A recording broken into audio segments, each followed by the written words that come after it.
The University of Louisville empowers students with over 50 fully online degrees and certificates in areas like business, public health, social work, engineering, and more. Flexible coursework allows time to focus on all of life's priorities. Learn more at louisville.edu/online.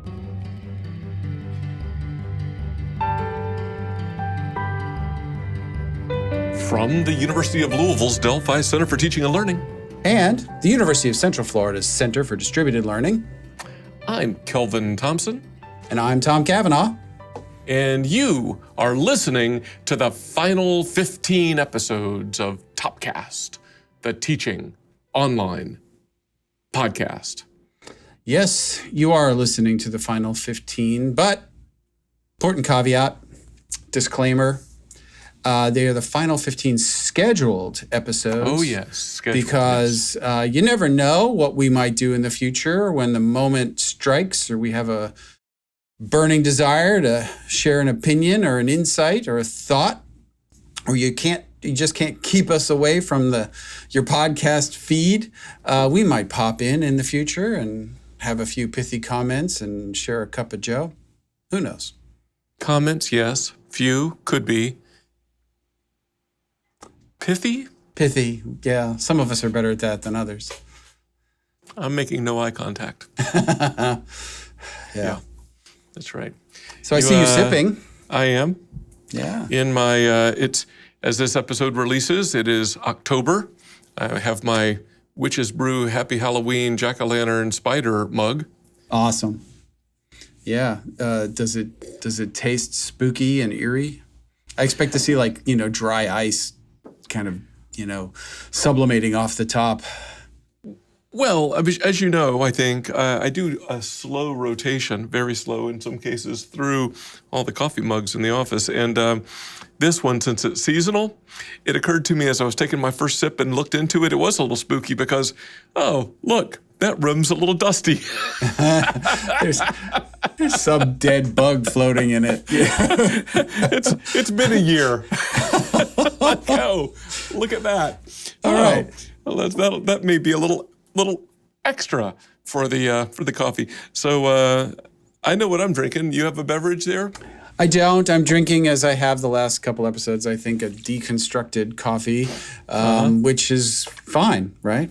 I think it's good H2O. for you. H2O. Yeah, That's it's clear right. coffee. Coffee clear, That's right. as they say. Coffee clear. That's right.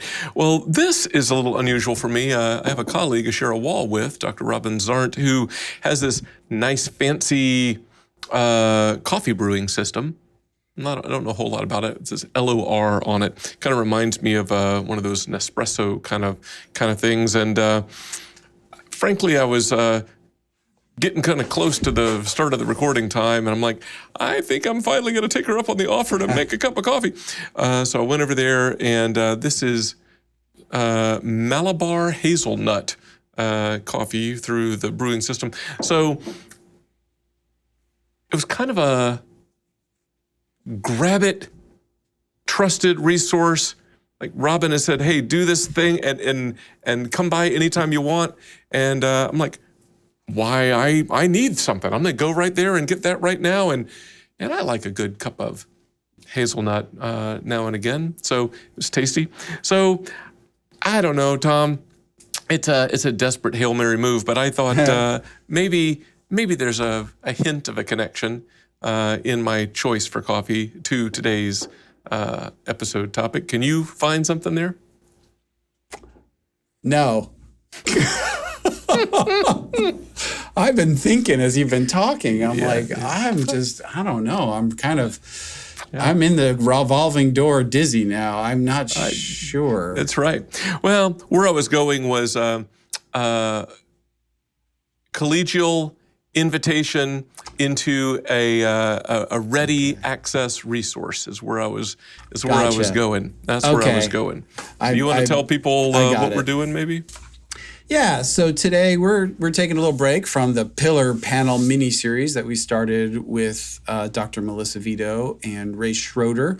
That was episode 193 that we did with them just recently, where we can discuss the intersecting insights from a couple of different industry reports that have recently come out, and do a little, as you said, collegial analysis. We'll pick back up with the pillar panels next month. Yes. So as we're recording this in fall of 2025, these two reports have just come out pretty recently. Do you want to maybe share what they are? Sure. We have the menu of choices. We have today the 10th edition of the Changing Landscape of Online Education Report, or CLOE 10, from Quality Matters and EduVentures and EDUCAUSE and a host of others.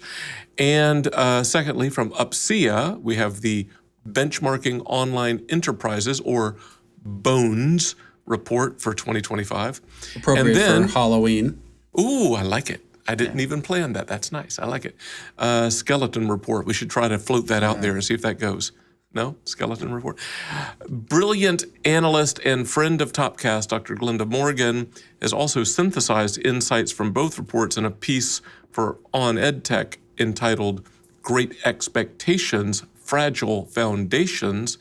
And we'll draw upon all three of those sources in this episode for our discussion. And then, look, because it was timely, another friend of Topcast, Dr. Nicole Johnson, from the Canadian Digital Learning Research Association, CDLRA, has recently produced the 2025 Pan-Canadian Report on Digital Learning Trends, and that offers some insights to consider alongside the more, I think, U.S.-focused reports already mentioned. So for a little extra depth, what do you think?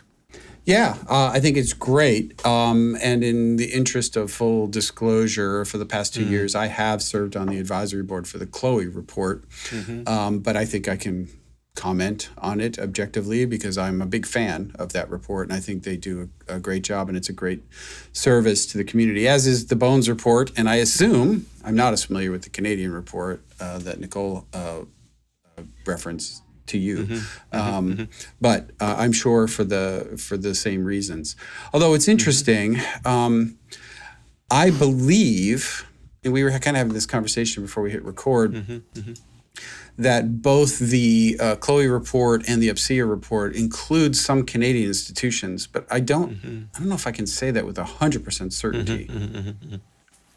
Yeah, so we go a little deeper into Canada with the Pan-Canadian report. Yeah. So there's a lot here to consider, and we've done conversations for, several years back now, it seems like, in the fall about CLOE. We've had conversations that were based on the CLOE report. I don't think we have on the BONES report. We have had Nicole on to discuss the Pan-Canadian report before. But this is the first time we've tried to stitch several together and make some kind of sense out of everything. Yeah.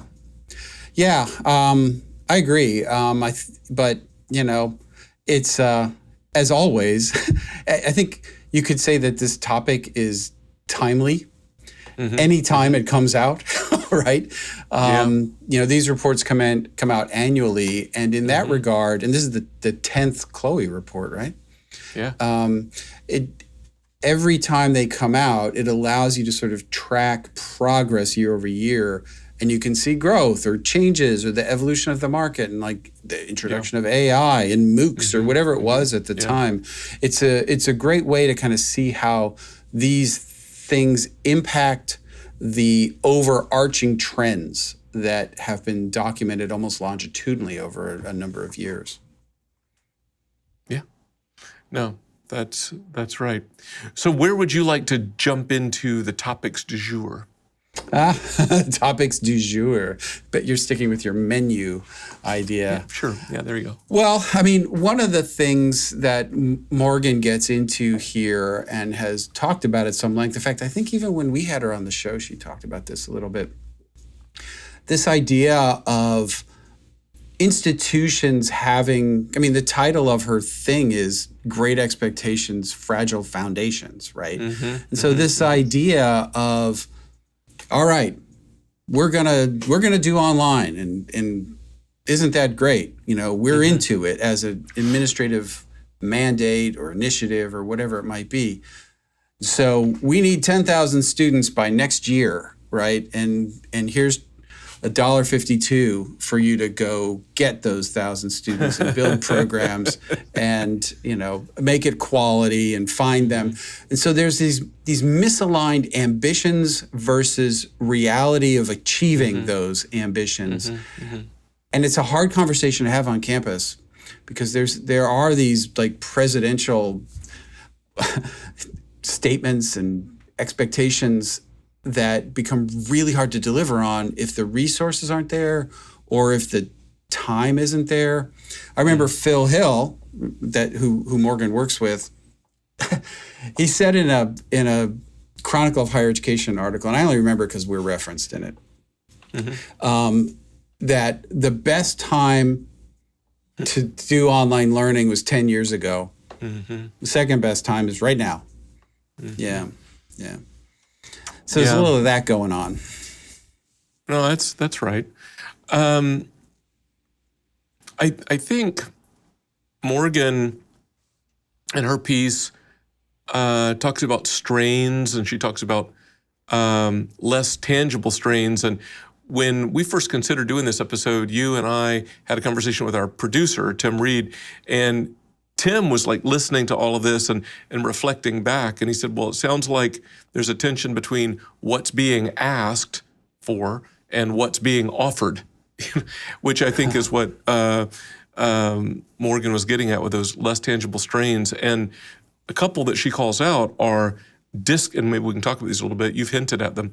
Disconnect between leadership goals and ambitions and operations, right? Or another way of putting that perhaps is goals disconnected from the infrastructure and policy and marketing budget and practicalities like so. Or as you put it, here's a nickel. See what you can do. Yeah. You said $1.52, but $1.52, right. I'm way more generous than you are. I'm so much more realistic about what it takes to achieve these goals.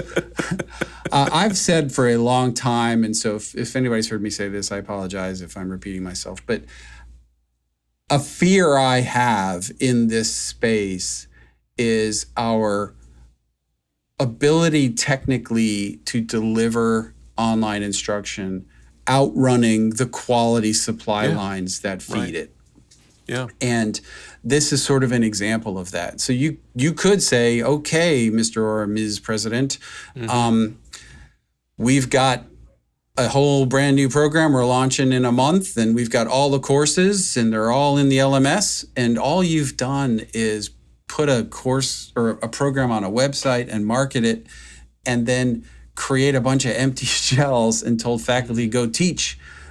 You could technically do that and call it like we've done it. It's not going to be good, and it's going to be an awful experience for students. And it's the time and the infrastructure and the Morgan's terms, the foundation to get it done that is the real work associated with this. We were joking about this when we were planning it. Like it's like saying, I want to lose 40 pounds. Great goal. By Tuesday, right? Like, well, okay, not such a great goal, right? You might hurt yourself if you try that. Undoubtedly, right? Yeah. I mean, it's just not realistic, there's no healthy way to do that. And then I think about when Morgan was on the show before, one of the things I appreciated, she spoke about, doing online well, and she said, it's going to take time, it's going to take money. Yeah. I wrote that down. I remembered that. Got it tattooed right on the inner arm there. It's going to take time. It's going to take money. There's no shortcuts. And if you tried to shortcut, you're going to do damage. Yeah, it's true. And nobody wants to hear that. A lot of times that conventional wisdom is still out there that, well, it's online, so it must be cheaper. And you don't have classrooms and buildings you're maintaining, and you can put twice as many students in the class because there's no limit of walls and seats in the room, and like all of the things that that you just want to say, no, let's talk about it. Yeah, you can reach scale and have efficiencies and maybe make things a little less expensive, but that has to be intentional and part of the design process, not as a byproduct of just, cramming more students into a section. Mm-hmm. Each of these reports have, I think, this is true, you check me, you correct me if I'm wrong, I think each of these reports has some elements that show responsiveness to the now. There's there's some rise, there's some fall, there's some new topics that are explored because of emerging trends. But there's also a sense in which there's sort of like a continual through line of like, yeah, that's still important. And like one of the things that stood out for me, just peeling a layer back from what we're talking about, is like you talked about quality supply lines, sort of the faculty piece, the faculty preparation and support piece especially. So I'll mention three things. So Chloe 10, like page 6, only 28% of institutions rate their faculty as fully prepared for online course design. 28%. It doesn't a little seem more very than a high. quarter, less than a third. Yeah. It's actually concerning, right? Right. Yeah. And then the 2025 Pan-Canadian report, the 2025 survey results re-emphasize findings from past years that identified a need for faculty professional development. There is considerable room for improvement. Mm-hmm. Yeah. And then the Bones report examines faculty compensation and workload and suggests that future work examine support infrastructural areas such as faculty development and instructional design, faculty support, and so forth. So it's like, we're not done. Yeah. I mean, there's still room for improvement there. I mean, to your supply lines point. Yeah. I mean, that's an example of it right there. It takes time to train faculty and for them to get good at teaching online. It takes, experience, and it's a new thing, just like anything else. You have to kind of develop those muscles, and it's a time intensive thing to do. Now, there are shortcuts, and we've talked about them on this show, where maybe you can lock in a master course blueprint template or something, and then you can kind of bake quality into that and limit the amount you can change it, and you can kind of accelerate some things through strategies like that. But you still have to build those templates, and somebody has to build them who knows what they're doing, and you have to have a system for deploying it and having a feedback loop for regular updates and all of the things. It's even that's not a panacea for some of these concerns. I think it's even more of a challenge maybe now than it was a few decades ago. I think that increasingly there's folks saying, how hard could it be? I mean, I did the Zoom thing, I've been doing it for like 6 years. I mean, like, right. What do you want? 5 years, whatever. 5 years, yeah. I mean, what's this? You're talking to me about preparation? What's this? You're talking to me about instructional designer? I don't need any of that. Yeah, that's a really good point, because I think in the post-COVID era, a lot has changed when it came to perceptions of online or even understanding of what it is. And we've talked ad nauseum about the emergency remote instruction versus intentionally designed asynchronous online learning. So we don't need to kind of belabor that. But I think it's a component potentially of some of this, maybe with some of the presidents and chancellors and others with expectations for growth.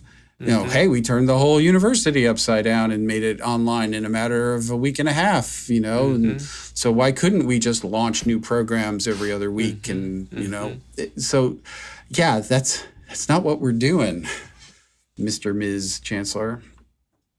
I hope it's not what we're. Yeah, I hope. Yeah. What we're doing. Yeah. I mean, we had OLC's Jennifer Mathis on recently, and she spoke about, being on message continually about we want to hold a high standard for quality, and I think we see that in these reports, a high standard for quality. It's certainly not just kind of do something fall off the log easy. So there needs to be lots of consideration about the moving parts. Ambition is great. I think Morgan talks about that, but she uses the phrase ambition meets structure. Okay, so what does good, healthy ambition look like? What would be a replacement to your lose 40 pounds by Tuesday? What can you do by Tuesday? Or 40 pounds by when? Or healthy other milestones by a certain time? Would you like another person that weighs 40 pounds to be added to our little family here? I don't know. Because it is a real challenge managing the expectations internally. So Morgan had just sort of an aside in her analysis that I just wanted to pull on the thread a little bit. So she talked about, a lot of people look at ASU and say, look how fast they grew, and why can't we do that? And a lot of us sort of I love ASU. They're awesome. I have many friends there, and in many ways admire them. But sometimes some of us get a little ASU fatigue because we're not ASU. We're not funded the same, and it's a different political context, and there's just all kinds of differences, and it's hard to just kind of blueprints follow that model because just the context is different in different places. And they started ASU Online in a very large partnership with an OPM. And they've since moved away from that. But I wonder, I don't know the answer to this. It feels like the trend has been moving away from reliance on OPMs in recent history, recent past.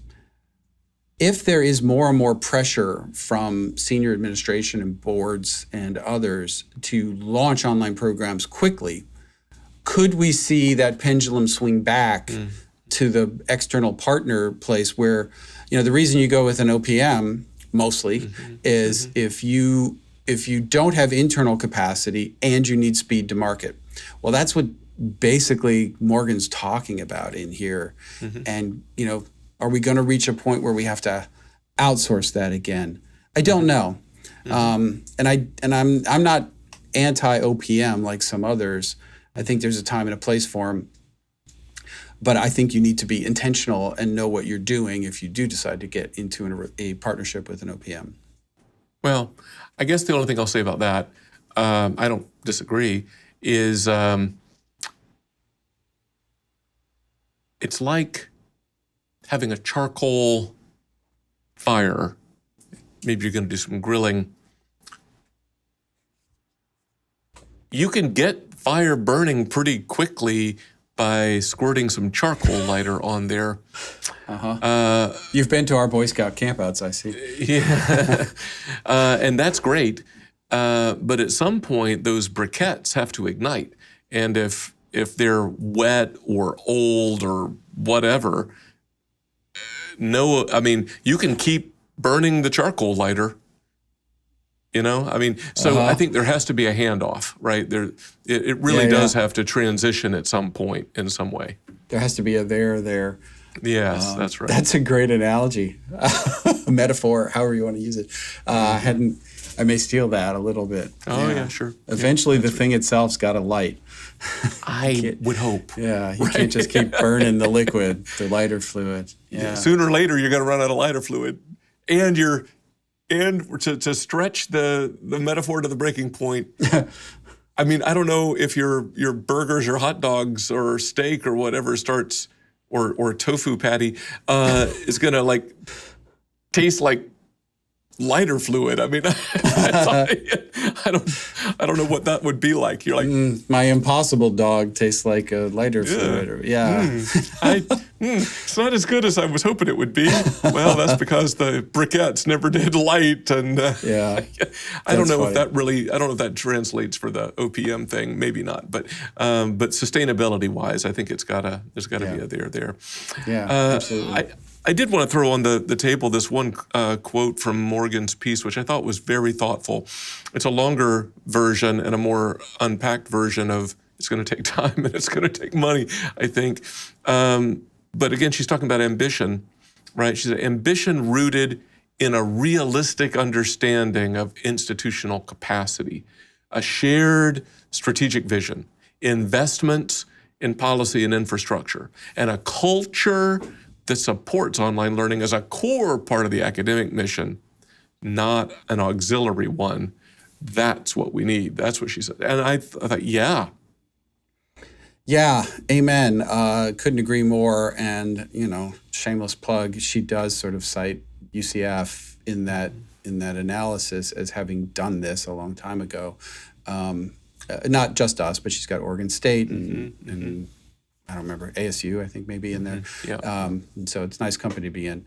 But I think she's right on the broader point that you have to plant your online learning flowers in fertile ground, right? And you have to water them and take care of them and give them sunshine and care for them. Maybe play them at classical music once in a while. Tell them you like them, give them adequate budget to grow, all of the things.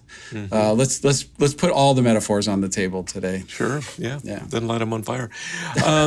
Anything else we ought to talk about, or are we on the way to lining up with Runway? Yeah, let's see if I can maybe bring it in for a landing. Annual industry reports, such as the Chloe, Bones, and the Pan-Canadian, are important resources that help benchmark performance and gauge trends and competitive advantages. It helps us sort of look at the whole landscape nationally and in some cases internationally. All members of the digital learning higher ed community should continue to inform their practice accordingly. I look at those reports every year and find them very insightful. Sometimes I'll pull out little stats, especially from the executive summary, and I'll share them around here with my leadership or others or some of the deans. I found them enormously useful in conversations that I've had. Yeah, that's a very good actionable. What can you do with? Not just read it and feel bad about it or whatever, right? Just pull out the nuggets. Yeah, that's good. I like that. Do you think we have time before we get out the door for a quick plug? We haven't done a plug in a while. Yeah, we haven't. We're due. Okay, dear listener, wherever you access Topcast, there is more than likely a rating and/or a review option. Rate and review. It's easy to do. Despite our sprint to the finish line, recent-ish from now, recent ratings and reviews help the algorithms connect listeners to the podcast. So would you please click a rating or leave even a one-sentence, what do you like about Topcast review? It would be so helpful, even down the line sometime in the future. If you're listening to this, do it now, and it'll help future listeners like you find the podcast. How's that? That good? Awesome. We should do that. Well, Tom, as always, I enjoyed the conversation. It occurs to me this may be the last time we discuss these reports, at least on the regularly scheduled Topcast. So, hey, if you're listening to this, go find them and whatever's out there now and keep doing what we're talking about here.